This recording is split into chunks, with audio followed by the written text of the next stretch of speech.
स्वागत है आप सभी का आपके अपने एजुकेशन बायर सिविल सर्विसेज यूट्यूब चैनल में। मैं मिस्टर कुमार, जो आपकी मॉडर्न हिस्ट्री की एमसीक्यू पीवाईक्यू वाली जो सीरीज चल रही है, ये उस क्लासेस का आप देखोगे क्लास नंबर 10 है।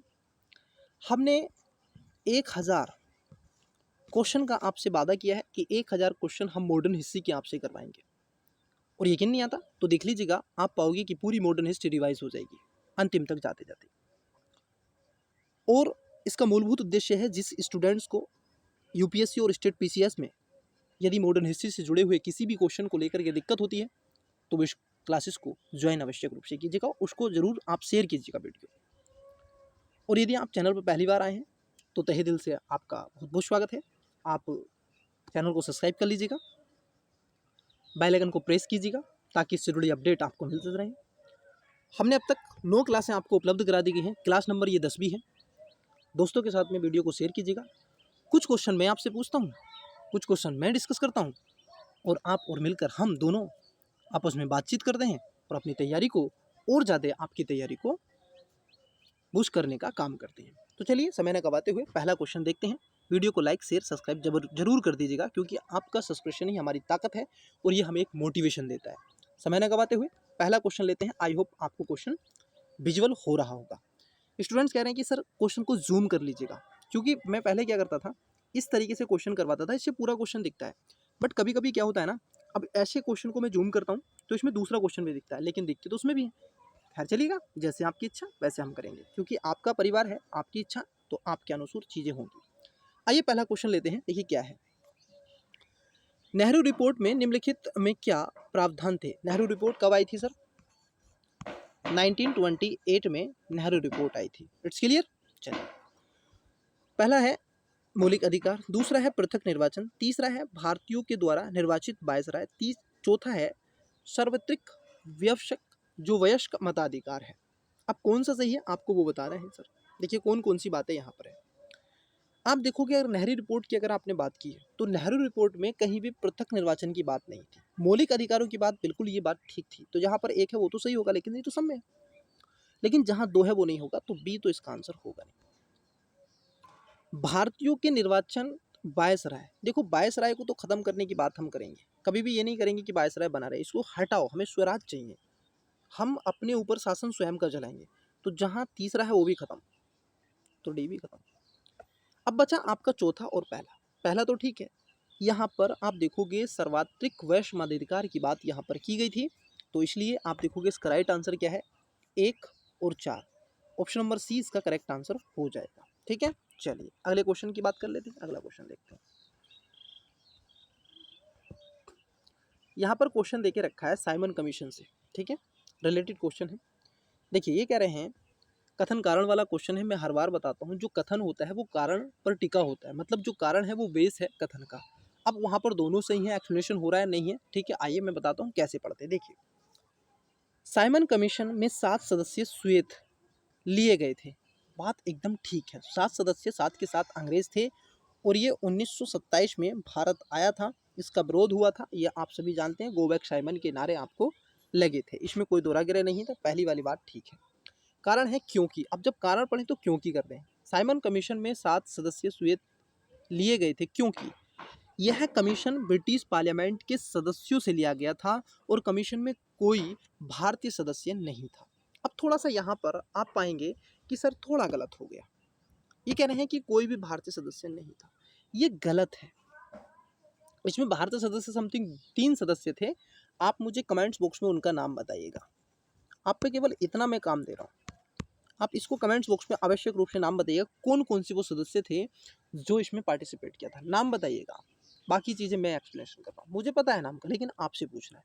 क्योंकि जब आप इसमें लिखते हैं स्टूडेंट्स, तो रिकॉल करते हैं, फिर लिखते हैं, तो आपकी वो चीज़ें याद हो जाती हैं, कंठस्थ हो जाती हैं। ठीक है, मैं खुद का एक्सपीरियंस आपको बता रहा हूँ। तो इसलिए पहला वाला बात ठीक है, दूसरा भी ठीक है, लेकिन आप देखोगे कमीशन में कोई भारतीय सदस्य भारतीय नहीं था, तो ये गलत है। ठीक है, तो इसलिए आप देखोगे इसमें कारण जो है गलत हो जाएगा। अब देखो ये कह रहे हैं, ए में कह रहे हैं ए और आर दोनों सही हैं। नहीं सर, दोनों सही नहीं है। पहली बात, ए आर दोनों सही है, ये भी गलत है। ए सही है किंतु आर गलत है, तो सी इसका राइट आंसर हो जाना चाहिए। सी इसका राइट आंसर हो जाना चाहिए। बट सुनिएगा जरा, पहली वाली बात भी ठीक है, दूसरी वाली बात भी ठीक है, क्योंकि इसमें 7 के 7 सदस्य अंग्रेज थे, ब्रिटिशर्स थे, भूरे थे, श्वेत थे, ये बात एकदम सत्य है। और दोनों कथन यहाँ पर ठीक है, कारण इसकी सही व्याख्या भी करता है, ये भी ठीक है।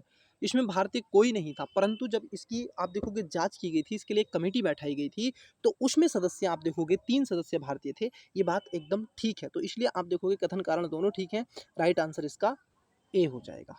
ठीक है, राइट आंसर ए हो जाएगा। कौन थे वो सदस्य जो 3 थे, जो मैं आपसे पूछ रहा था, उसको आप आवश्यक रूप से बताइएगा। चलिए अगले क्वेश्चन की तरफ बढ़ते हैं, क्वेश्चन देखते हैं। फिर से कथन कारण वाला क्वेश्चन है, आइए। क्वेश्चन नंबर 3 है, कथन कह रहा है मुस्लिम लीग ने नेहरू रिपोर्ट को स्वीकार नहीं किया। क्या ये वाली बात ठीक है कि मुस्लिम लीग ने नेहरू रिपोर्ट को स्वीकार नहीं किया? ये बात एकदम क्या है, सही है सर, ये बात आपकी सही है, नहीं किया था, क्योंकि वो अलग प्रांतों की बात कर रहे थे, 14 सूत्रीय कार्यक्रम उनके आए थे, कई चीज़ें वहाँ पर थी, जिन्ना जी की रिपोर्ट थी, तो कई चीज़ें थी, तो इसलिए उन्होंने इग्नोर कर दिया। कारण है क्योंकि जिन्ना केंद्र में साझा सरकार की गारंटी चाहते थे। नहीं, वो केंद्र में साझा सरकार की गारंटी चाहते थे या नहीं चाहते थे, ये आप बताइएगा। चाहते थे या नहीं? नहीं चाहते थे। वो तो चाहते थे कि अलग एक मुस्लिम लीग की स्वयं आप देखोगे गवर्नमेंट होनी चाहिए, उनका तो मूलभूत उद्देश्य यही था, और इसलिए उन्होंने पाकिस्तान बनाया। इसलिए उन्होंने पूर्वी पाकिस्तान और पश्चिमी पाकिस्तान बनाने का प्रयास किया, और वो उसमें कामयाब भी रहे। तो इसलिए आप देखोगे जो आपका दूसरा है वो गलत हो जाएगा, पहले वाली बात ठीक हो जाएगी, और इसीलिए इसका correct answer option number C हो जाएगा। ये क्वेश्चन स्टूडेंट्स इजी होते हैं, यूपीएससी पहले पूछता था 2000 के, अगर आप पहले के क्वेश्चन देखोगे 2004 के 10 के क्वेश्चन आप देखोगे तो उनमें ऐसे क्वेश्चन आपको मिलेंगे। ठीक है, चलिए आइए अगले क्वेश्चन की तरफ बढ़ते हैं। देखिए क्वेश्चन है आपका 4 क्या कह रहे हैं सर, ये क्वेश्चन नंबर 4 में, क्वेश्चन नंबर 4 में कह रहे हैं अपनी प्रारंभिक सफलता के उपरांत स्वराज पार्टी का जनाधार तेजी से क्षीण हुआ। किसका सर? स्वराज पार्टी का जनाधार तेजी से क्षीण हुआ, इसके क्या परिणाम थे? ऐसा क्या हुआ कि वो क्षीण होता चला गया? उपयुक्त कथनों में से कौन सा ऐसे कथन सत्य है या फिर है? पहला स्टेटमेंट है 1919 के अधिनियम के तहत निर्वाचित सरकारों को बहुत कम शक्ति दी गई थी। बात एकदम क्या है, सही है। इसका एक ये भी कारण था कि स्वराज पार्टी का जनाधार तेजी से क्षीण होता चला गया, क्योंकि इसमें बहुत कम सरकारों को शक्ति दी गई थी। दूसरा स्टेटमेंट है भारत में उभर रहे सांप्रदायिक तनाव की स्थिति। बिल्कुल ऐसे कई सांप्रदायिक आप देखोगे, हिंदुस्तान एसोसिएशन रिपब्लिक बनाया गया, हिंदुस्तान रिपब्लिक बनाया गया, तो ये एक उग्रवादी संगठन थे, और ऐसे उग्रवादी संगठन जो कहते थे हम लाठी के बल पर स्वतंत्रता प्राप्त करने का प्रयास करेंगे, हम आंदोलन करेंगे, चाहे उसमें सुखदेव हो, बालगुरु हो, चंद्रशेखर आजाद हो, डैश डैश डैश। ठीक है, तो दोनों बातें क्या है इसमें ठीक हो जाएंगी, पहला और दूसरा स्टेटमेंट ठीक है, तो इसका right answer option number C हो जाएगा। चलिए अगले कथन की तरफ चलते हैं, अगला क्वेश्चन देखते हैं क्या है। क्वेश्चन नंबर 5वां, क्वेश्चन नंबर 5वां आपसे पूछा जा रहा है भारतीय स्वतंत्रता आंदोलन के काल के संदर्भ में नेहरू रिपोर्ट निम्नलिखित में से किस या किन की अनुशंसा की गई थी? मतलब जब नेहरू रिपोर्ट आई थी तो किस किस की अनुशंसा की गई थी, अभी मैंने उस पर भी बात किया। अब तो पुनः एक क्वेश्चन और है, ठीक है, अब इसका आंसर आप बताओगे कमेंट्स बॉक्स में। ठीक है, अभी मैंने आपको बताया भारत के लिए पूर्ण स्वतंत्रता, क्या इसमें भारत के लिए पूर्ण स्वतंत्रता की बात की गई थी? पहली बात तो ये आपको बताना चाहिए। ठीक है, पूर्ण स्वतंत्रता। दूसरा स्टेटमेंट है अल्पसंख्यकों हेतु आरक्षित स्थानों के लिए संयुक्त निर्वाचन क्षेत्र। तीसरा है संविधान में भारतीयों के लिए मौलिक अधिकारों का प्रावधान। ऑप्शन नंबर ए है केवल 1, बी केवल 2 और 3, सी केवल 1 और 3, डी 1, 2 और 3। तो इसका राइट आंसर आप मुझे क्या करेंगे, कमेंट्स बॉक्स में बताएंगे। और कमेंट्स बॉक्स में कैसे बताना है मैं आपको बता देता हूँ। कमेंट्स बॉक्स में आपको नेहरू रिपोर्ट बतानी है, पहली बात तो नेहरू रिपोर्ट में क्या क्या प्रोविज़न थे वो भी आपको एक्सप्लेन कर देना है। आप एक्सप्लेन करोगे, मैं इसको एक बेनिफिट बताता हूँ। जब आप कमेंट्स करते हैं स्टूडेंट्स, तो आप अपने माइंड पर फोर्स करते हैं, और फोर्स करते हैं तो आप रिकॉल करते हैं। जब रिकॉल करोगे तो आप उसको देखो, एक बार रिकॉल किया आपके याद आया, फिर आपने क्या किया, वो टाइप किया, फिर आपने वो पढ़ा टाइप करते करते, फिर याद हुआ, फिर आपने जब देखा तो आपने टाइप करके कमेंट्स करके खुद पढ़ा, तो कई बार आप पढ़ चुके हैं, और मैं भी आपको बोल रहा हूँ, तो 3-4 बार आपने पढ़ लिया, चीज़ें आपकी फिर से रिवाइज होगी। That's it. आपको चाहिए क्या? Revision with MCQ. तो एमसीक्यू भी आपका करेक्ट, रिवीजन भी। तो इसलिए ये सीरीज बहुत ज़्यादा आपके लिए वोस्ट का काम करेगी। तो इसका राइट आंसर आप कमेंट्स बॉक्स में बताएंगे। चलिए अगले क्वेश्चन की तरफ बढ़ते हैं। देखते हैं अगला क्वेश्चन। इजी क्वेश्चन है, इसमें कोई दिक्कत नहीं है। आपने अगर इतिहास को थोड़ा भी समझा है तो आप इसका आंसर यूं ही बता सकते हैं। नेक्स्ट क्वेश्चन की तरफ कंप्यूटर जी। चलिए अगला क्वेश्चन देखते हैं। निम्नलिखित कथनों पर विचार कीजिए। दो स्टेटमेंट है, उपयुक्त कथनों में से कौन सा ऐसे कथन सही है या है? पहला स्टेटमेंट है, अखिल भारतीय किसान सभा की स्थापना में समय, जब स्थापना के समय लॉर्ड विलिंगटन भारत के वायसराय थे। जब अखिल भारतीय किसान सभा का गठन किया गया था तो उस समय लॉर्ड विलिंगटन भारत के वायसराय थे। क्या आपको ऐसा लगता है? दूसरा है, स्वामी सदानंद अखिल भारतीय किसान सभा के प्रथम अध्यक्षों में शामिल थे। बिल्कुल ये बात सही है। दोनों बातें इसमें क्या हो जाती हैं? ठीक हो जाती हैं। करेक्ट आंसर इसका ऑप्शन नंबर सी हो जाएगा। ठीक है, जो जिस समय अखिल भारतीय किसान सभा की स्थापना की गई थी उस समय लॉर्ड विलिंगटन भारत के वायसराय थे और सदानंद जो थे ये भारत की जो भारतीय किसान सभा थी, ठीक है, तो उसके प्रथम अध्यक्ष भी थे। तो करेक्ट आंसर सी हो जाएगा। अगले क्वेश्चन की तरफ बढ़ते हैं। आइए क्वेश्चन नंबर 7 देखते हैं। Question number 7। चलिए ये थोड़ा मैं इसको जूम करके रखूंगा। क्यों रखूंगा मैं उसका रीजन बताऊंगा आपको। इसको ऊपर करते रहेंगे और पढ़ते रहेंगे। ठीक है, इसके जो ऑप्शन हैं उसको लेकर के। ठीक है, चलिए ये कह रहे हैं साइमन कमीशन के लिए इनमें से कौन सा कथन सही नहीं है पूछ रहा है। ठीक है, गलत पूछ रहा है आपसे। ठीक है, आइए पहला देखते हैं। नवपदस्थ लेबर पार्टी भारतीयों के साथ समझौता करने के लिए दृष्टिकोण बदलना चाहती थी और इसलिए इसने आरंभ में ही 7 भारतीय सदस्यों को वैधानिक आयोग का गठन किया। देखो, भारतीय वैधानिक कैसे? ठीक है, 7 सदस्यीय भारतीय वैधानिक नहीं सर, ये तो गलत है, पहले ही गलत है इसमें। बी की अगर हम बात कर लें, बी कह रहा है आयोग से भारतीयों को अलग रखने पर भारतीय नाराज थे। बात एकदम ठीक है। दिसंबर 1927 में M.A. अंसारी की अध्यक्षता में मद्रास में हुए कांग्रेस अधिवेशन में यह निर्णय लिया गया कि प्रत्येक स्तर पर और प्रत्येक रूप में आयोग का बहिष्कार किया जाए। ये बात भी ठीक है। डी में अगर आप देखोगे, डी में कहा गया है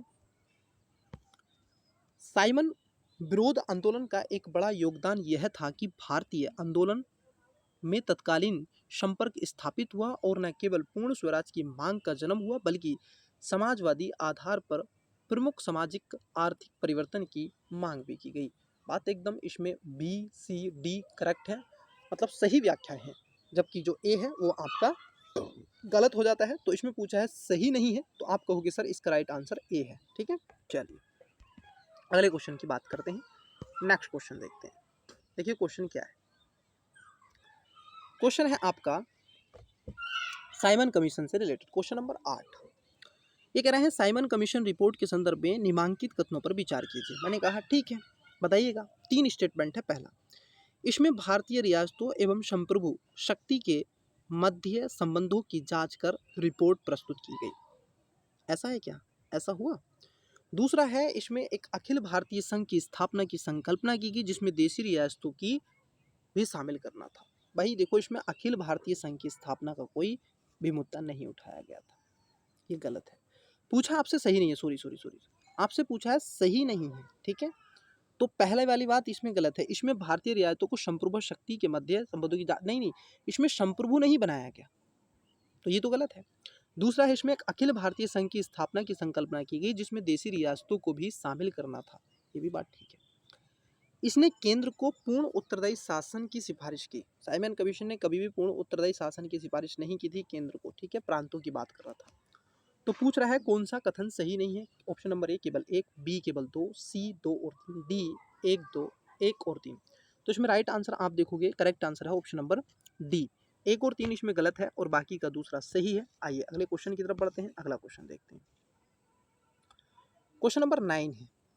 क्या है सर क्वेश्चन नंबर 9? आइए इसको देख लेते हैं। क्वेश्चन नंबर 9 है आपका, साइमन कमीशन के संदर्भ में निम्नलिखित कथनों पर विचार कीजिए। अब आपसे पूछ रहा है उपयुक्त में से कौन सा ऐसे कथन सही है।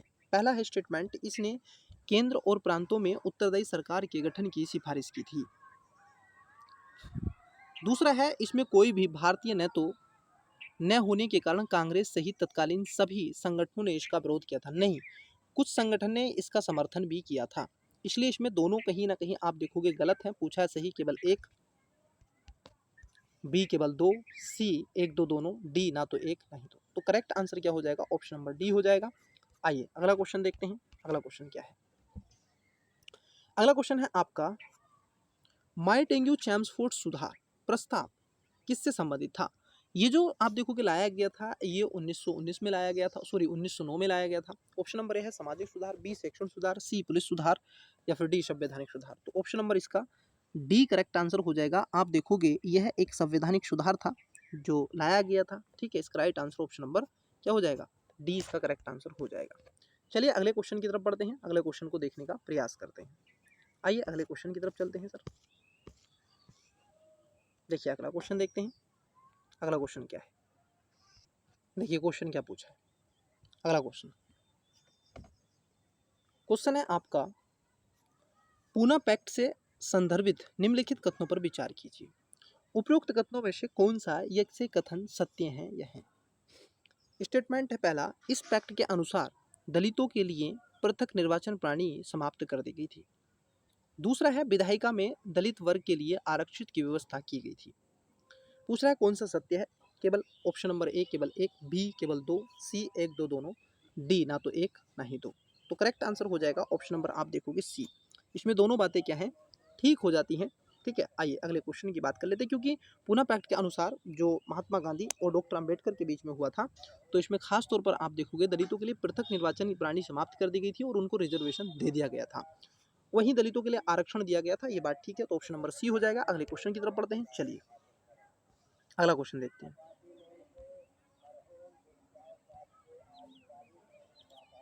निम्नलिखित में से कौन सा कथन सही है?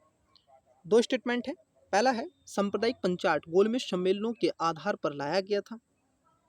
दूसरा है, इसमें भारत के सभी जनजातीय भारत के सभी जातियों और संप्रदायों को पृथक निर्वाचन दिया गया था। नहीं सर, इसमें आप देखोगे सभी को नहीं, और ये एक एक्सट्रीम वर्ड है सभी। ठीक है, तो जहां दो है वो कट कर देंगे, मतलब आंसर बी नहीं होगा, आंसर सी नहीं होगा। तो पहली वाली बात ठीक है कि जो सांप्रदायिक पंचायत है गोलमेज सम्मेलनों के आधार पर लाया गया था 1932 में। ठीक है, तो इसका करेक्ट आंसर क्या हो जाएगा? ऑप्शन नंबर ए इसका राइट आंसर हो जाएगा। दूसरा गलत है। ये केवल दलित वर्गों के लिए, आप देखोगे दलित या फिर दमित इनको कहते हैं, दबे हुए दमित। ठीक है, जिनका शोषण किया गया हो ऐसे। तो सीधे से सज्जे से। ठीक है, तो राइट आंसर ए हो जाएगा। आइए अगले क्वेश्चन की तरफ बढ़ते हैं। अगला क्वेश्चन देखते हैं। अगला क्वेश्चन है, कांग्रेस के अंदर समाजवाद के लक्ष्य की प्राप्ति हेतु एक प्रभावक गुट के रूप में ऑल इंडियन डिपेंडेंस लीग की स्थापना में निम्नलिखित में से कौन सा समूह सम्मिलित है? ऑप्शन नंबर ए है जयप्रकाश तथा नरेंद्र देव, बी जवाहरलाल नेहरू तथा सुभाष चंद्र बोस, सी नरेंद्र देव तथा बाबा रामचंद्र, डी मदन मोहन मालवीय एवं सुभाष चंद्र बोस।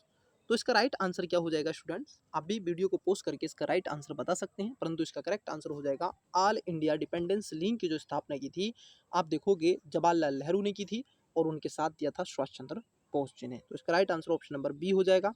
पत्रिकाओं में आप पढ़ते हैं तो ऑल इंडिया डिपेंडेंस की बात यहाँ पर की जाती है। आइए अगले क्वेश्चन की तरफ बढ़ते हैं। अगला क्वेश्चन देखते हैं। Question number 4। क्वेश्चन नंबर 4 है, ब्रिटिश सरकार द्वारा बटलर समिति की स्थापना क्यों की गई? किसकी स्थापना सर? बटलर समिति की स्थापना क्यों की गई? पहला ऑप्शन है ए भारत तथा ब्रिटेन के मध्य के संबंधों को निर्धारण हेतु, बी व्हाइट मैन वर्डन थ्योरी की सरल व्याख्या हेतु, सी देशी रियासतों के साथ ब्रिटिश संप्रभुता की वास्तविक व्याख्या हेतु, डी भारत की सेना के आधुनिकीकरण हेतु। इसका करेक्ट आंसर हो जाएगा ऑप्शन नंबर आप देखोगे सी, देशी रियासतों के साथ ब्रिटिश संप्रभुता की वास्तविकता की व्याख्या हेतु आप देखोगे बटलर कमेटी का गठन किया गया था। अगले क्वेश्चन की तरफ बढ़ते हैं। अगला क्वेश्चन क्या है? अगला क्वेश्चन आपसे पूछा जा रहा है, गांधी इरविन समझौते के बारे में निम्नलिखित में से कौन सा एक कथन सही नहीं है? ऑप्शन नंबर ए है, गांधी जी ने वायसराय के साथ साक्षात्कार मांगते हुए एक पत्र लिखा, बी सवर्ण अवज्ञा आंदोलन को स्थगित किया जाना था, सी कारावास में बंद स्वतंत्रता सेनानियों को छोड़ दिया जाना था, या फिर डी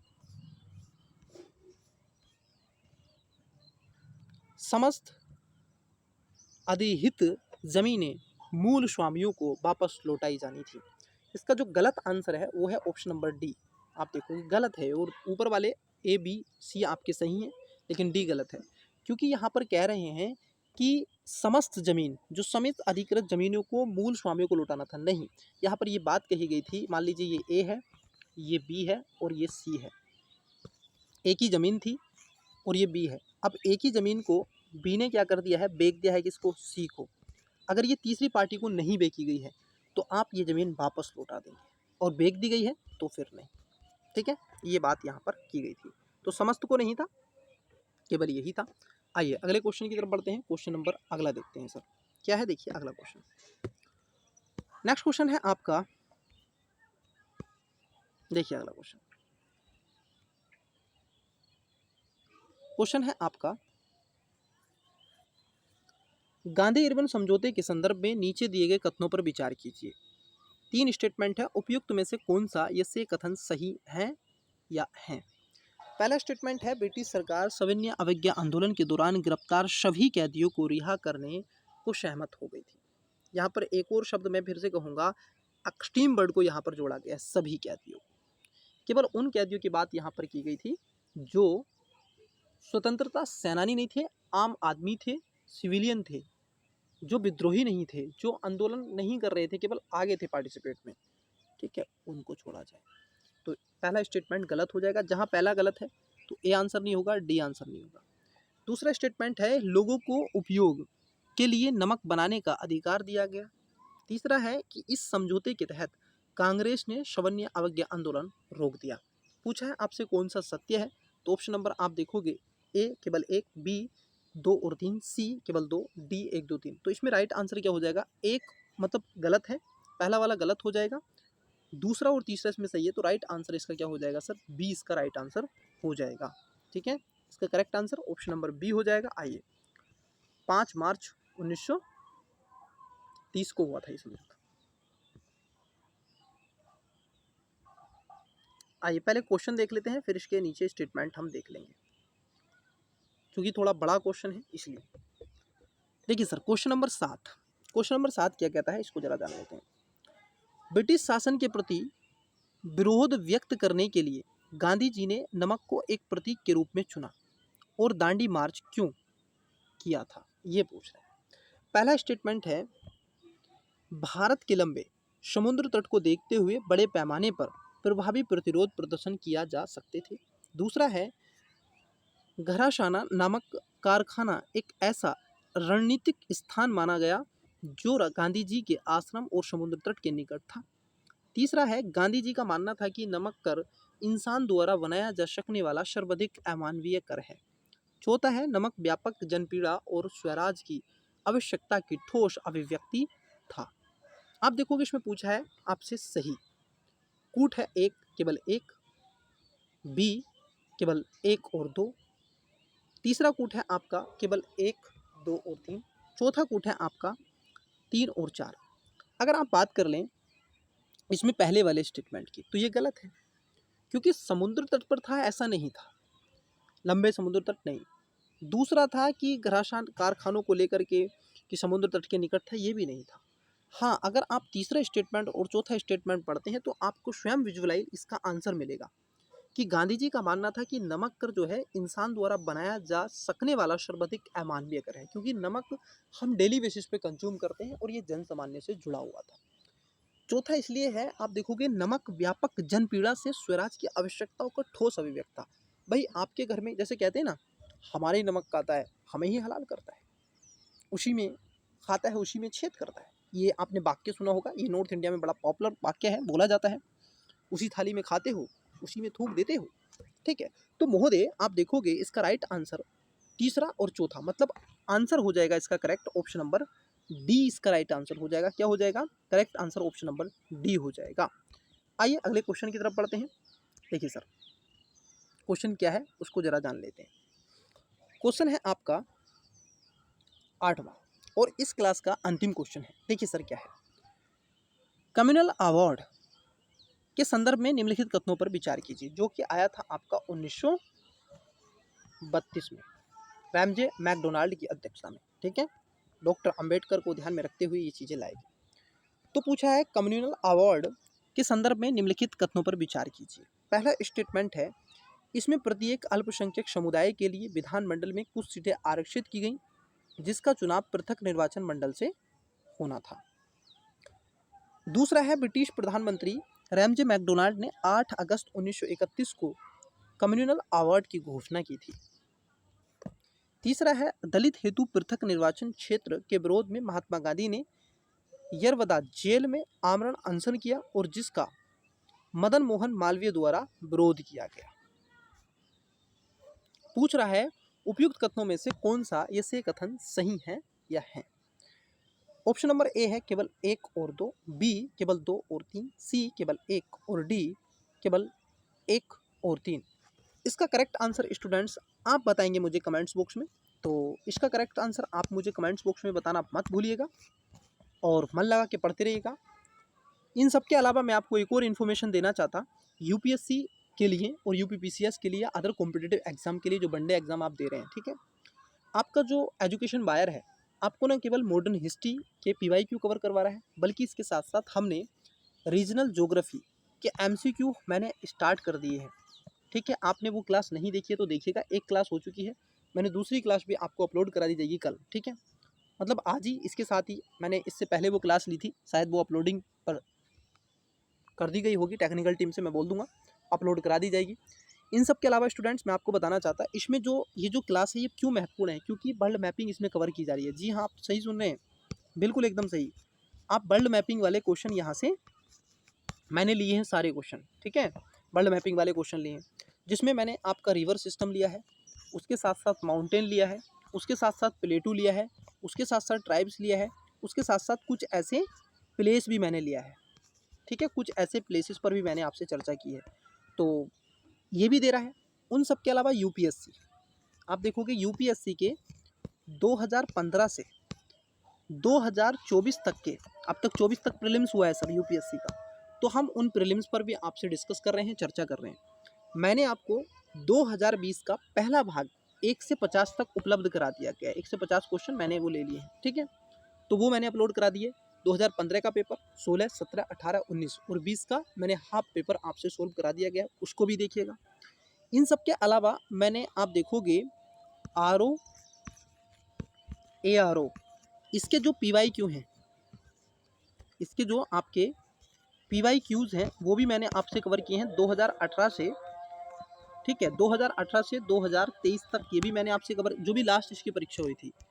उन सब के अलावा यूपीपीसीएस, ध्यान रखेंगे, यूपीपीसीएस